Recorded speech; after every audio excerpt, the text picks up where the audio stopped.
Nyt on luvassa erittäin rankkaa meininkiä. Sanoisin jopa brutaali haaste.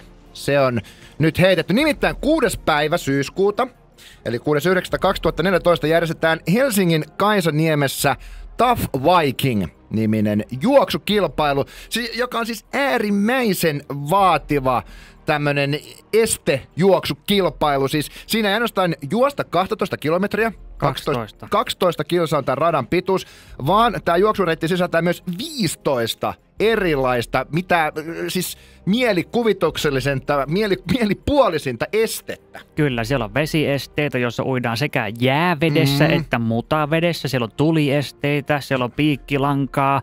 Sitten siellä on sähköeste, jonka nimi on kuvaavasti 10 000 volttia, eli siis sähköiskuja. Siis käytännössä siis niinku tämmöistä kehikosta roikkuu semmoisia sähköjohtoja, josta pitää juosta läpi ja vielä sitten pieni vesitykki huuhtelu siinä sivussa ikään kuin takaa sen, että keho on varmasti erittäin vastaanottava näille sähköiskuille. Kyllä, sitten siellä on kiipeilyesteitä erilaisia, tosi vaativia. Sitten siellä on jenkkifutareiden puolustuslinja, eli semmoiset järkälemäiset äijät siellä sitten niinku mistä on vaan puskettava niinku väkipakolla läpi. Valtavien tyynyjen kanssa sit hirveät mörrököllit siellä niinku jyrää jengiä ja sanotaanko, että jos tällainen este esimerkiksi tulee jossain sen loppuvaiheessa, sä oot 12 kilsaa painanut, sä oot semmoinen sähköshokkia, se on huljutettu jäävedessä, sä oot kiipeillyt sillä repinyt itsesi piikkilangassa riakaleiksi.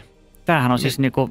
Tämä on siis ihan sairasta. Tämä on siis nimensä mukainen kilpailu. Tässä todellakin pitää olla aika kova viikinki, että Tough Viking radasta pääsee. Ja se, mikä tässä nyt on huolestuttavinta ja myöskin kutkuttavinta on se, että myöskin Korppilan Pursiseura, eli minä ja Tero ollaan päätetty ottaa tämä haaste vastaan ja lähteä mukaan. Kyllä. Kisaamaan tässä kisassa. Ja me haastamme paitsi itsemme myös toisemme. Joo, juuri näin. Eli me kumpikin kerätään oma 5-henkinen tiimi. Tämä on hieno kilpailu, koska sä voit osallistua tähän yksilönä, sä voit osallistua tähän parina tai joukkueena. Kyllä.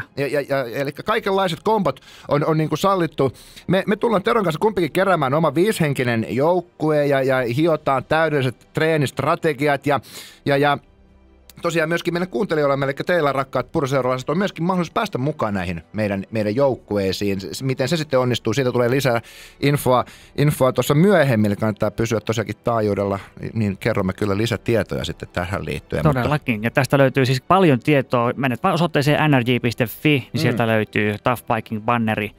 Siellä on kaikki. Sieltä löytyy kaikki, pääset suoraan tuonne kilpailun sivulle ja sieltä löytyy lisätietoja muutenkin tuosta Skabasta. Siis tätä on järjestetty jo muutamia kertoja, siis eri maissa, Ruotsissa ja Norjassa ja näin päin pois. Ja sieltä löytyy myöskin videomateriaalia, minkälaista toi meininki on. Siis se mitä me edes kuvaillaan tässä, tätä on vaikea oikein sanoin kuvailla, koska siis toi rata on oikeasti brutaali. Kyllä. Onhan noita muitakin juoksukisoja ja tommosia nähty, mutta siis se ei tämmöistä. Siis ei tämmöistä. Tällaista ei ole nähty missään. Mua oikeasti vähän nyt siis niinku kuumottaa, että miten meille tulee tässä käymään. Siis pelkästään 12 kilometriä juoksemista mulle, niin tuntuu semmoiset, niin että enhän mä mä en jaksaisi juosta 12 kilsaa. 4 kilsaakin on jo, kun sen vetää kunnolla juosten, niin. Tämä on 12, plus nuo esteet. Niin, kaikki niin kuin mahdollinen siihen päälle vielä.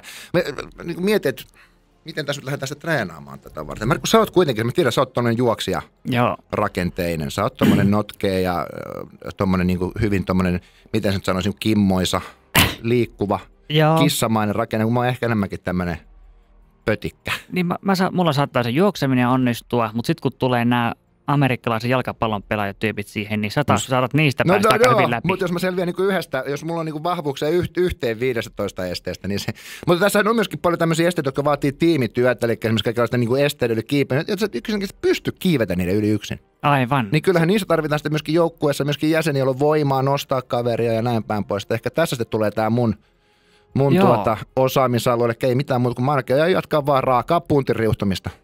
En treenaa aerobista ollenkaan. Mä jatkan lenkkeilyä. Mutta tuo sähköiskujen saaminen, se toleranssi, niin mitenköhän sitä voisi treenata? No mä treenaan siis nänniin sähköiskäyttämistä joka ilta, että se ei ole... Okei. Tai siis... Jaha. Aha, se nyt tää lipsahti siihen. Mutta tosiaankin nri.fi on se osoite, mistä löytyy lisätietoja Tough Vikingista ja kannattaa muutenkin pysyä täydellä, koska tosiaan kerrotaan sitten lisää siitä, että miten näihin meidän joukkueisiin voi päästä mukaan, niin tehdään tästä olla käsittämättömän hieno kisa ja totta kai se kumma joukkue sitten niin kuin meidän 2 joukkueesta voittaa, niin ikuinen kunnia kuuluu hänelle ja tappion nöyryytys ja porttikielto Valhallaan on sitten häviäjän osana.